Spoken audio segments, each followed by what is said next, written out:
ವರವಿ ಮೌನೇಶ್ವರರು ಇನ್ನೂ ಬಾಲಕನಾಗಿದ್ದ, ಒಂದು 10-12 ವರ್ಷದ ಹುಡುಗ. ಗೋನಾಳ, ಕೃಷ್ಣಾ ನದಿಯ ದಂಡೆ ತಿಂತಿಣಿ ಪಕ್ಕದೊಳಗೊಂದು ಸಣ್ಣ ಊರೈತಿ ಗೋನಾಳ ಅಂತೇಳಿ. ಮೌನಪ್ಪ ಹುಟ್ಟಿದ ಮನೆ ಈಗಲೂ ಕೂಡ ಐತಿ. ಆ ಮನೆಯೊಳಗೆ ಅವರ ವಂಶಸ್ಥರು ಇರ್ತಾರ ಅಂತ ಹೇಳಲ್ಪಡ್ತದೆ. ನಮ್ಮ ಕಲಬುರಗಿ ದಾರಿ ಒಳಗೆ ಇರೋದ್ರಲ್ಲಿಂದ 1-2 ಸಲ ಭೇಟಿ ಕೊಟ್ಟಿದ್ದೀನಿ ನಾನು ಕೂಡ ಅಲ್ಲಿಗೆ. ಅಲ್ಲಿ ವರವಿ ಮೌನಪ್ಪಂದ ವಿಶೇಷತೆ ಏನು ಅಂತೇಳಂತಂದ್ರೆ, ಮೌನಪ್ಪನು ಕೂಡ ಮುಂದೆ ವಚನಗಳನ್ನು ಬರೆದ. ತ್ರಿಪದಿ ಮತ್ತು ಚೌಪದಿಯೊಳಗೆ ವಚನಗಳನ್ನು ರಚನೆ ಮಾಡಿ ಅದಕ್ಕೆ ಅಂಕಿತ ನಾಮ ಏನಿಟ್ಟನು ಅಂತೇಳಂತಂದ್ರೆ ಅಪ್ಪ ಬಸವಪ್ಪಗಳ ಹೆಸರನ್ನು ಇಟ್ಟುಕೊಂಡು ಬಸವಣ್ಣ ಅಂತ ಆ ವಚನಗಳನ್ನು ಮುಗಿಸ್ದ. ಅಂದ್ರೆ ಬಸವಣ್ಣನ ಧಾರ್ಮಿಕ, ಶೈಕ್ಷಣಿಕ, ಸಾಂಸ್ಕೃತಿಕ ಕಾರ್ಯಕ್ಕೆ ಪ್ರಭಾವಕ್ಕೆ ಒಳಗಾಗಿರ್ತಕ್ಕಂಥವರಲ್ಲಿ ವರವಿ ಮೌನೇಶ್ವರರು ಒಬ್ಬರು ಅನ್ನೋದನ್ನು ಇಲ್ಲಿ ನಾವು ಗಮನಿಸಬೇಕಾಗಿರ್ತಕ್ಕಂಥದ್ದು. ಅಷ್ಟೇ ಅಲ್ಲ, ವರವಿ ಮೌನೇಶ್ವರರು ಮೊದಲಿಗೆ ಗೋನಾಳ ಮೌನೇಶ್ವರರವರು.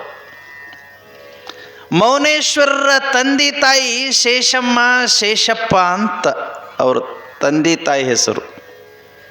ಗಂಡ ಹೆಂಡತಿ ಹೆಸರು ಒಂದೇ ಇರೋದು ಭಾಳ ಅಪರೂಪ್ರಿ. ಇತ್ತು ಅಂತಂತಂದ್ರೆ ಏಕನಾಮ್ ಸದಾ ಪ್ರೇಮ್ ಅಂತ ತಿಳ್ಕೊಂಡು ಶಾಸ್ತ್ರ, ಜ್ಯೋತಿಷ್ಯ ಶಾಸ್ತ್ರದೊಳಗೆ ಹೇಳಲ್ಪಡ್ತದೆ. ಅದಕ್ಕೆ ಶಾಂತಮ್ಮ, ಶಾಂತಪ್ಪ ಏಕನಾಮದು. ಶಾಂತಮ್ಮ, ಶಾಂತಪ್ಪ, ಚಂದ್ರಪ್ಪ, ಚಂದ್ರಮ್ಮ ಸಿಗೋದು ಅಪರೂಪ್ರಿ. ಇಲ್ಲಿ ಶೇಷಮ್ಮ, ಶೇಷಪ್ಪ ಅಪರೂಪದ ಹೆಸರು. ಗೋನಾಳದೊಳಗೆ ಮೌನೇಶ್ವರರು ಹುಟ್ಟದಾಗಿಲ್ಲಿಂದನೂ ಸಣ್ಣ ಪುಟ್ಟ ಪವಾಡಗಳನ್ನು ಮಾಡ್ಕೊತನ ಬಂದಿರತಕ್ಕಂಥವ್ರವರು. ಆ ರೀತಿ ಒಳಗಿರುವಾಗ ಒಂದು ದಿವಸ ಏಕದಂಡಿಗೆ ಸ್ವಾಮಿಗಳು ಬರ್ತಾರೆ ಅವ್ರ ಮನೆಗೆ. ಶೇಷಮ್ಮ ಮನೆಯೊಳಗೆ ಅಡುಗೆ ಮಾಡಕತ್ತಿರ್ತಾಳ. ಅವರ ಮೌನಪ್ಪನವ್ರ ಮನೆ ದೇವರು ಯಾವುದು ಅಂತಂತಂದ್ರೆ ರಾಚೋಟಿ ವೀರಭದ್ರ. ಅದಕ್ಕೆ ಇವತ್ತಿಗೂ ಕೂಡ ಪಂಚಾಳರ ಮನೆ ಒಳಗಡೆ ಒಂದು ಸಲ ಈ ಪುರಾಣದೊಳಗೆ ಪ್ರಸ್ತಾಪನೆ ಮಾಡಿದ್ದೀನಿ. ಪಂಚಾಳರ ಮನೆ ದೇವರು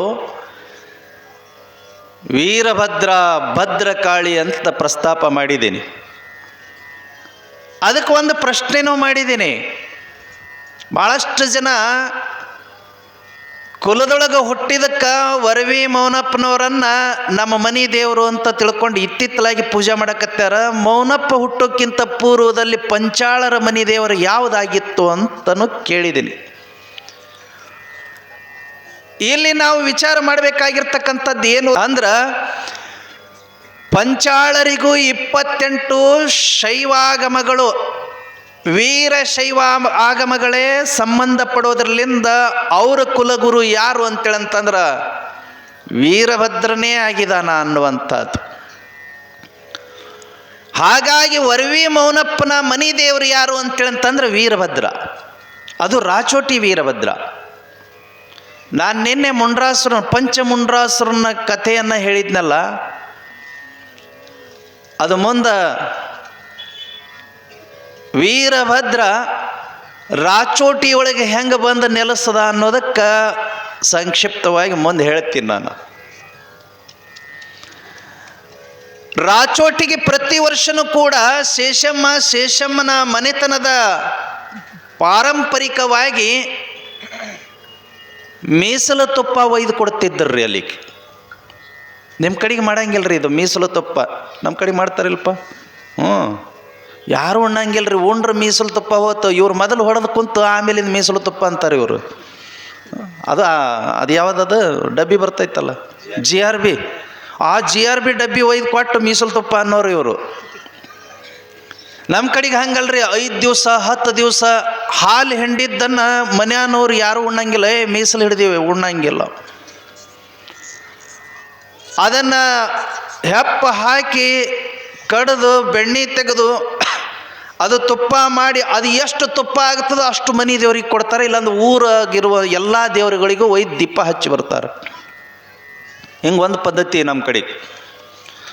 ಅದರೊಳಗೆ ಮಹಾರಾಷ್ಟ್ರದೊಳಗೆ ಅಕ್ಕಲಕೋಟ ತಾಲೂಕು ಅದರೊಳಗೆ ಒಂದು ನಾಗಣಸೂರು ಅಂತ ಐತ್ರಿ. ನಾಗಣಸೂರದೊಳಗೆ ಒಂದು ವಿರಕ್ತ ಮಠ ಐತಿ. ರೇವಣ ಸಿದ್ಧ ಮಹಾಸ್ವಾಮಿಗಳು ಅಂತ ಇದ್ದರು. ಈಗ ಇನ್ನೊಬ್ಬರು ಹೊಸಬರಾಗಿದ್ದಾರೆ ಆ ಮಠಕ್ಕೆ, ಮಹಾಂತ ಸ್ವಾಮಿಗಳು. ಅವರಿಗೂ ನನಗೂ ದರ್ಶನ ಇಲ್ಲ. ರೇವಣ ಸಿದ್ಧ ಸ್ವಾಮಿಗಳು ನನಗೆ ಭಾಳ ಆತ್ಮೀಯರಿದ್ದರು. ಮುಂಡ್ರಿಗಿ ಮಠದೊಳಗಿದ್ದಾಗ ನನ್ನ ತೊಡಿ ಮೇಲೆ ಕುಂಡ್ರಿಸ್ಕೊಂಡು ಒಬ್ಬರ ಮನೆಗೆ ಭಿನ್ನಕ್ಕೆ ಕರ್ಕೊಂಡು ಹೋಗಿದ್ದರ್ರಿ ಅವರು, ರೇವಣ ಸಿದ್ಧ ಸ್ವಾಮಿಗಳು. ಹಾಗಾಗಿ ಅವ್ರ ಮಠಕ್ಕೆ ನಾನು ಅವಾಗವಾಗ ಹೋಗ್ತಿದ್ದೆ. ಅದು ಒಂದು ಥರ ನನಗೆ ಅವಾಗ ತವ್ರ ಮನೆ ಇದ್ದಂಗಿತ್ತು ಆ ಮಠ. ಆ ಮಠಕ್ಕೆ ಹೋದಂಥ ಸಂದರ್ಭದೊಳಗೆ ಈ ದಸರಾದೊಳಗೆ ನೋಡ್ತಿದ್ದೆ ನಾನು. ದಸರಾದೊಳಗೆ ಈಗಲೂ ಕೂಡ ಅದೇ ರೀತಿ ಒಳಗೆ ಮಾಡ್ತಾರ. ದಸರಾದೊಳಗೆ ಒಂದು ದಿವಸ ಹೋಳಿಗೆ ತುಪ್ಪ ದಾಸೋಹ ಮಾಡ್ತಾರ್ರಿ. ಎಷ್ಟು ದಾಸೋಹ ಮಾಡ್ತಾರ ಹೋಳಿಗೆ ತುಪ್ಪ ಅಂತಂದ್ರೆ, ತುಪ್ಪದಷ್ಟ ಲೆಕ್ಕ ಕೊಡ್ತೀನಿ. ಹಾಲು ತುಂಬಿಸೋ ಕ್ಯಾನ್ ಇರ್ತಾವಲ್ರಿ ಡೈರಿ ಒಳಗೆ, ಹಾಲಿನ ಡೈರಿ ಒಳಗೆ. ಒಂದು ಕ್ಯಾನ್ ಎಷ್ಟು, ಒಂದು 50 ಲೀಟ್ರ್ ಹಿಡಿತೈತೇನ್ರಿ? ಎಷ್ಟು ಹಿಡಿಬೋದ್ರಿ ಒಂದು ಕ್ಯಾನ್? 45 ಮಟ ಹಿಡಿತೈತಿ. ಅಂಥವು 5 ಕ್ಯಾನ್ ತುಪ್ಪ ಖಾಲಿ ಆಕೈತ್ರಿ ಒಂದೇ ದಿವ್ಸಕ್ಕೆ. 5 ಕ್ಯಾನ್ ತುಪ್ಪ ಖಾಲಿ ಆಗ್ತದೆ. ಈಗ ಅವು ಸುಮಾರು 2 ಕ್ವಿಂಟಲ್ ತುಪ್ಪ ಕೂಡ್ತೈತ್ರಿ ಅಲ್ಲಿ. 2 ಕ್ವಿಂಟಲ್ಲಿಂದ 12 ಕ್ವಿಂಟಲ್ ತುಪ್ಪ ಕೂಡ್ತೈತ್ರಿ. 12 ಕ್ವಿಂಟಲ್ ತುಪ್ಪ. ಆ ನಂತರ ಅಷ್ಟು ಹೋಳಿಗೆ ಮಾಡ್ತಾರ್ರಿ. ಈ ನಾಗಣಸೂರದೊಳಗೆ ಆ ರೀತಿ ಒಳಗೆ ಹೋಳಿಗೆ ಊಟ, ಭೋರಿ ಭೋಜನ ಮಾಡಿಸ್ತಾರ್ರಿ. ಅಥಣಿ ಮುರುಗೇಂದ್ರ ಶಿವಯೋಗಿಗಳ ಕಾಲಕ್ಕೆ ಪ್ರತಿ ವರ್ಷನೂ ಕೂಡ ಶ್ರಾವಣ ಮಾಸದ ಕೊನೆಯ ದಿನ ಬಸವ ಪುರಾಣದ ಮಹಾಮಂಗಲದಲ್ಲಿ ಭೋರಿ ಭೋಜನ ಅಂತ ಮಾಡಿಸ್ತಿದ್ರು. ಆ ರೀತಿ ಒಳಗೆ ಭೋರಿ ಭೋಜನ ಮಾಡಿಸ್ತಾರ್ರಿ ಅಲ್ಲಿ. ಅದೇ ರೀತಿ ಒಳಗೆ ಅದು ಮೀಸಲು ತುಪ್ಪ ಆ ಮಠಕ್ಕೆ ತೊಗೊಂಡು ಬಂದು ಕೊಡಬೇಕ್ರಿ. ನಾಗಣಸೂರು ಮಠಕ್ಕೆ, ಆ ಊರಾಗ ಯಾರ್ದರ ಆಕಳ ಈಲಿ, ಎಮ್ಮೆರ ಈಲಿ, ಏನಾರ ಆಗಲಿ, ಆ ಜಾತಿ ಈ ಜಾತಿ ಅಂತಿಲ್ಲ. ನಾಗಣಸೂರದೊಳಗೆ ಪ್ರತಿಯೊಬ್ಬರ ಮನೆಯೊಳಗೆ, ಯಾರ ಮನೆಯೊಳಗೆ ಆಕಳ ಈತೈತಿ, ಮೀಸಲು ತುಪ್ಪ ತೊಗೊಂಬಂದು ಮಠಕ್ಕೆ ಕೊಡಬೇಕು. ಕೊಡಲಿಲ್ಲ ಅಂತಂತಂದ್ರೆ ಮರುದಿವ್ಸ ರಕ್ತ ಹಿಂಡಕ್ಕೆ ಚಾಲೂ ಮಾಡ್ತೈತ್ರಿ. ಹಂಗೆ ಮೀಸಲು ತುಪ್ಪ ತೆಗೆಯೋದಂತಂದ್ರೆ ಹೆಂಗೆ ಅಂತೇಳಂತಂದ್ರೆ, ಸ್ನಾನ ಮಾಡಿನೇ ಹಾಲು ಹಿಂಡಿ ಅದನ್ನು ಕುಡಿಯಲ್ದಂಗೆ, ತಾವು ಉಣ್ಣಲ್ದಂಗೆ ಅದನ್ನು ಬೆಣ್ಣೆ ತೆಗೆದು ಆ ಮಜ್ಜಿಗೆ ಏನು ಬರ್ತೈತಿ ಆ ಮಜ್ಜಿಗೆನ ಮತ್ತೆ ಹೊಳ್ಳಿ ಆಕಳಿಗೆ ಕುಡಿಸ್ತಾರ್ರಿ.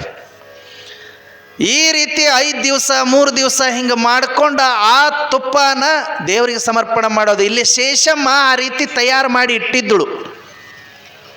ಏಕದಂಡಿಗೆ ಸ್ವಾಮಿಗಳು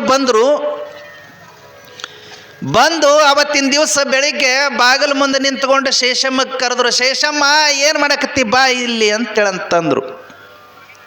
ಆಕೆ ಒಳಗಿಂದ ಹೊರಗೆ ಬಂದರು. ಅಯ್ಯೋ ಗುರುಗಳ ನಮಸ್ಕಾರ ರೀ ಅಂತ ತಿಳ್ಕೊಂಡು ಬಂದು ಪಾದಕ್ಕೆ ನಮಸ್ಕಾರ ಮಾಡಿದಳು. ಏನುವ ನೆನಪೈತಿಲ್ ನಿನಗೆ, ಮರ್ತು ಬಿಟ್ಟು ಏನ? ರಾಚೋಟಿ ಈರಣ್ಣನ ಜಾತ್ರೆ ಸನ್ಯಾಕ ಬಂತು, ನಾ ಹೊಂಟಿದ್ದೀನಿ, ಮತ್ತು ನಿಮ್ಮ ಮನೆಯೊಳಗೆ ಯಾರು ತಯಾರಾಗಿರೇ ಇಲ್ಲ ಅಂತ ಕೇಳಿದರು. ಯಪ್ಪ ನೆನಪ ಇಲ್ಲ ನನಗೆ ಅಂದಳಕ್ಕೆ. ಏನೇನೋ ಕೆಲಸ ಬಂದಿದ್ದಕ್ಕೆ ನನಗೆ ನೆನಪ ಇಲ್ಲ, ಮತ್ತು ಈ ಸದ್ದ ಏನು ತಯಾರಿಲ್ಲ, ನಮ್ಮ ಹುಡುಗನ ಕಳಿಸ್ತೀನಿ ತೋರಿ ಅಂತಂದಳು. ಅವಾಗ ಆ ಏಕದಂಡಿ ಸ್ವಾಮಿಗಳು ಹೇಳ್ತಾರ, ಶೇಷಮ್ಮ ಅದೇನು ಪಕ್ಕದ ಊರ ರಾಚೋಟಿ ಅಂದ್ರೆ? ಆಂಧ್ರದೊಳಗೈತಿ, ಕಡಪ ಜಿಲ್ಲೆ ಒಳಗೈತಿ, ಚಿತ್ರದುರ್ಗದ ಸಮೀಪ ಹೋಗಬೇಕು. ಕಡಪ ಜಿಲ್ಲೆ ಒಳಗೈತಿ. ಅವ್ರದ್ದಿರೋದು ಕಲಬುರಗಿ ಜಿಲ್ಲೆ ಒಳಗೆ ಆ ಗೋನಾಳು ಇರತಕ್ಕಂಥದ್ದು. ಅಲ್ಲಿಂದ ಸುಮಾರು 350-400 ಕಿಲೋಮೀಟ್ರಷ್ಟು ದೂರ ಆಗತಕ್ಕಂಥ ರಾಚೋಟಿ ವೀರಭದ್ರನಿಗೆ ಏನು ಪಕ್ಕದೂರು ಮಾಡ್ಕೊಂಡೇನುವಾ ಶೇಷಮ್ಮ?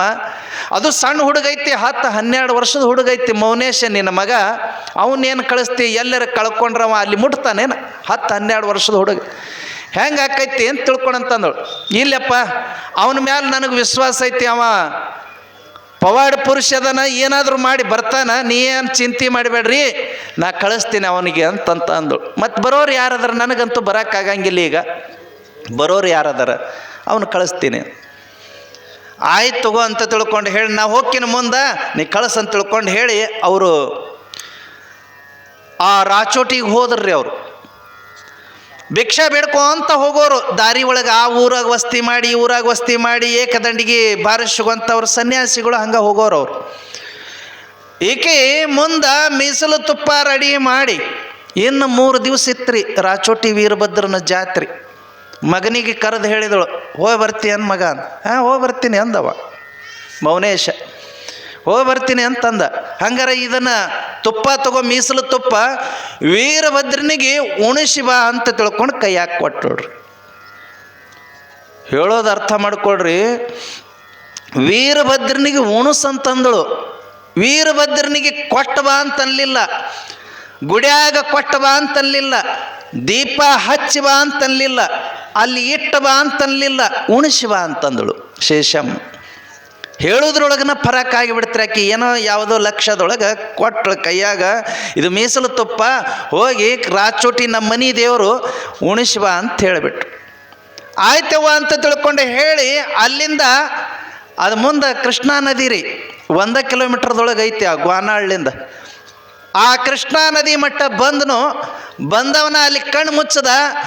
ಕಣ್ಣು ತೆರೆದಾಗ ಈ ರಾಚೋಟಿ ವೀರಭದ್ರ ದೇವಸ್ಥಾನದೊಳಗನ ಇದ್ದ.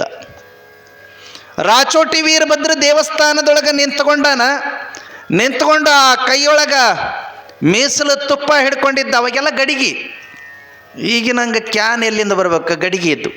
ಗಡಿಗೆ ಒಳಗೆ ಮೀಸಲು ತುಪ್ಪ ಇತ್ತು, ಹಿಡ್ಕೊಂಡನ. ಹೋದ, ಪೂಜಾರಿಗೆ ಹೇಳ್ದ, ನಾನು ವೀರಭದ್ರನಿಗೆ ಮೀಸಲು ತುಪ್ಪ ನಮ್ಮವ್ವ ಕೊಟ್ಟು ಕಳಿಸ್ಯಾಳ, ಅದನ್ನು ಉಣಿಸ್ಬೇಕು ಅಂತೇಳಂತಂದ. ಅವರು ಪೂಜಾರಿಗಳಂದರು, ಏ ಹುಚ್ಚ, ಅದು ಕಲ್ಲು ದೇವರು, ಅದೇನು ಉಣ್ತೈತಿ, ನಮ್ಮ ಕೈಯಾಗ ಕೊಡು, ನಾವೆಲ್ಲ ಅಲ್ಲಿ ಒಳಗಿಡ್ತೀವಿ ಅಂತ ತಿಳ್ಕೊಂಡಂತಂದ್ರು. ಮೌನಪ್ಪ ಹೇಳ್ದ ಅವರಿಗೆ, ಪೂಜಾರಿಗಳಿಗೆ, ಇಲ್ಲ ನಮ್ಮವು ಹೇಳ್ಯಾಳ, ನಮ್ಮ ಮನೆ ದೇವರು ರಾಚೋಟಿ ವೀರಭದ್ರ ಉಣಿಸಿ ಬಾ ಅಂತಂದಳ, ಅದಕ್ಕೆ ನಾವು ಉಣಿಸೇ ಹೋಗವ ಅಂತಂದರು. ಹುಚ್ಚದಿ ಏನೇನ? ಅದು ತುಪ್ಪ ಉಣ್ಣಂಗಿಲ್ಲೋ, ಸೋಮನ ಮೈಗೆ ಹಚ್ಚಿ ಅಭಿಷೇಕ ಮಾಡೋದದು, ಆ ಕಲ್ಲಿಗೆ ಹಚ್ಚಿ ಅಭಿಷೇಕ ಮಾಡೋದದು. ಈಗ ಅಭಿಷೇಕ ಎಲ್ಲ ಮುಗ್ದೈತಿ, ನಾಳೆ ಬೆಳಗ್ಗೆ ಐತಿ, ನಾಳೆ ಬೆಳಗ್ಗೆ ನೋಡೋಣ ಅಂತ ತಿಳ್ಕೊಳಂತಂದ. ಇಲ್ಲ, ನಾನು ಇವತ್ತ ಮಾಡವ, ಈಗ ಮಾಡವ, ನಮ್ಮವು ಹೇಳಿ ಕಳಿಸ್ಯಾಳ, ನಾನು ಊಟ ಅವನಿಗೆ ಉಣಿಸೇ ಹೋಗವ ಅಂತ ತಿಳ್ಕೊಂಡು ನಿಂತ್ಕೊಂಡ. ಅದು ಹೆಂಗೆ ಉಣಿಸ್ತಿ? ಅಲ್ಲಿಗೆ ಏಕದಂಡಿ ಆ ಸ್ವಾಮಿಗಳು ಬಂದ್ರಿ. ಅವ್ರು ಆಗಲೇ ಹೋಗಿ ಮುಟ್ಟಿದ್ರು. ಸ್ವಾಮಿಗಳು ಬಂದರು, ಯಾವಾಗ ಬಂದೀವೋ ಮನೇಶ ಅಂತೇಳಿ ಬಂದರು. ನಾನು ಈಗ ಬಂದಿದ್ದೀನಿ ರೀಪ್ಪ, ನಮ್ಮವು ಹೇಳ್ಯಾಳ ಮೀಸಲು ತುಪ್ಪ ಇದು ಮನೆ ದೇವ್ರಿಗೆ ಉಣಿಸಿ ಬಾ ಅಂತಂದಳ, ಅದಕ್ಕೆ ನನಗೆ ಉಣಸಾಕೆ ಬಿಡವಲ್ರಿ ಇವರು ಅಂತ ತಿಳ್ಕೊಳಂದು. ಅವನಿಗೆ ಆ ಹುಡುಗ ಪರಿಚಯ ಏನ್ರಿ ನಿಮಗೆ? ಪೂಜಾರಿಗಳಿಗೆ ಕೇಳಿದ್ರು. ನಮ್ಮೂರವ್ರಿ ಅವ, ನಮ್ಮ ಬೇಕಾದವ್ರ ಮನೆ ಅವ, ಭಾಳ ಆತ್ಮೀಯರವರು. ಏನ್ರಿ ಅವ ಹುಡುಗ, ಒಂದು ಚೋಟದನ, 10 ವರ್ಷ 12 ವರ್ಷದ ಹುಡುಗ್ರಿ, ಒಂದು ಚೋಟದನ. ಆ ಕಲ್ಲು ದೇವರಿಗೆ ಉಣಿಸ್ತೀನಿ ಅಂತ ತಿಳ್ಕೊಂಡು ನಿಂತ್ಕೊಂಡು ನನಗೆ ಗೊತ್ತಾಕತ್ತಿಲ್ಲ ಅವನಿಗೆ, ನೀವರ ಹೇಳ್ರಿ ಅಂತೇಳಂತಂದ್ರು ಪೂಜಾರಿಗಳು. ಅದು ಉಣಿಸೋದಲ್ಲ, ಅಭಿಷೇಕ ಮಾಡೋದು. ಅವಾಗ ಅವ ಏಕದಂಡಿಗೆ ಸ್ವಾಮಿಗಳಿಗೆ ಗೊತ್ತಿತ್ರಿ ಇವನು ಪವಾಡ ಏನು ಅಂತೇಳಿ. ಅವಾಗ ಹೇಳಿದ್ರು ಪೂಜಾರಿಗಳಿಗೆ, ಬಿಟ್ಟು ಬಿಡ್ರಿ ಅವನ್ನ, ಒಳಗೆ ಹೋಗಲಿ. ಒಳಗೆ ಹೋಗಿ ಗರ್ಭಗುಡಿಯೊಳಗೆ ಹೋಗಿ ಅವ ಉಣಿಸಿ ಬರೋವನ ಮಗ ಅವ. ಅಂತಿಂತ ಮಗ ಅಲ್ಲ, ಅವನು ಸಾಕ್ಷಾತ್ ಪರಶಿವನ ಆಶೀರ್ವಾದದಿಂದ ಹುಟ್ಟಿರ್ತಕ್ಕಂಥ ಮಗ ಅವ. ಅದಕ್ಕೋಸ್ಕರವಾಗಿ ಅವನು ಬಿಟ್ಟು ಬಿಡ್ರಿ ಅಂತ ತಿಳ್ಕೊಂಡು ಹೇಳಿದರು ಏಕದಂಡಿಗೆ ಸ್ವಾಮಿಗಳು. ಅವಾಗ ಏನು ಪವಾಡ ಮಾಡ್ತಾನೆ, ಮಾಡಂಗಾರ ನೋಡೋಣ, ಉಣಿಸಿ ನೋಡೋಣ, ನಾವು ನೋಡ್ತೀವಿ ಅಂತ ತಿಳ್ಕೊಂಡು ಪೂಜಾರಿಗಳು ದಾರಿ ಬಿಟ್ರಿ. ಒಳಗೆ ಹೋದ. ಆ ಗಡಿಗಿನ ಕೈಯೊಳಗೆ ಹಿಡಿದು ವೀರಭದ್ರೇಶನಿಗೆ ಹೇಳಿದ, ನಮ್ಮನಿ ದೇವರು ನೀನು ವೀರಭದ್ರ, ಈ ಜಗತ್ತಿನೊಳಗೆ ನೀನು ಹುಟ್ಟಿರ್ತಕ್ಕಂಥದ್ದು ಎದಕ್ಕೆ ಅಂತೇಳಂತಂದ್ರೆ ಧರ್ಮ ನಾಶವಾಗುವುದನ್ನು ತಡೆಯೋ ಸಲುವಾಗಿ, ಅನಾಚಾರಿಗಳನ್ನು ಮತ್ತು ಈ ಧರ್ಮಕ್ಕೆ ತೊಂದರೆ ಕೊಡ್ತಕ್ಕಂಥವರನ್ನ, ರಾಕ್ಷಸ ಪ್ರವೃತ್ತಿ ಉಳ್ಳಂಥವರನ್ನ ಸಂಹಾರ ಮಾಡಕ್ಕೆ ಹುಟ್ಟಿರ್ತಕ್ಕಂಥವನು ನೀನು ನಮ್ಮ ಮನೆ ದೇವರಾಗಿದ್ದಿ.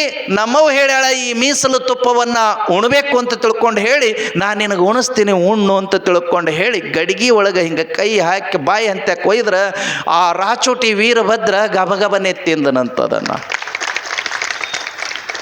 ಅದನ್ನು ಕಣ್ಣಾರೆ ಕಂಡಿರ್ತಕ್ಕಂಥ ಪೂಜಾರಿಗಳೆಲ್ಲ ದಂಗ ಬಡಿದು ಹೋದರು. ಏನಿದು ವಿಚಿತ್ರ, ಆ ಮೂರ್ತಿ ಇದು ಮೀಸಲು ತುಪ್ಪವನ್ನು ತಿನ್ನಾಗತ್ತೈತಲ್ಲ ಅಂತೇಳಿ ಕೈ ಮುಗಿದರು. ಎಲ್ಲಿನ ಮಹಾತ್ಮ ನೀನು, ಕಲ್ಲು ಮೂರ್ತಿಗೆ ಆ ವೀರಭದ್ರನಿಗೆ ನೀನು ಮೀಸಲು ತುಪ್ಪವನ್ನು ಉಣಿಸಿದೆಯಲ್ಲಪ್ಪ ಅಂತ ತಿಳ್ಕೊಂಡು ಹೇಳಿ ಅವನ ಹೆಗಲ ಮೇಲೆ ಹೊತ್ತುಕೊಂಡು ಜೈ ಜೈಕಾರ ಮಾಡಿ ಆ ನಮಸ್ಕಾರ ಮಾಡಿ ಕೈ ಬಿಡ್ಲಿಕ್ಕಾಗಿ ಅಲ್ಲಿ ಕಣ್ಣು ಮುಚ್ಚಿರ್ತಕ್ಕಂಥ ಗೋನಾಳದ ಮೌನೇಶ ಹೊಳ್ಳಿ ಗೋನಾಳದೊಳಗನ ಇದ್ದನಂತ. ನಡ್ಕೊಂತ ಹೋಗೋರಲ್ಲ ಇವರೆಲ್ಲ.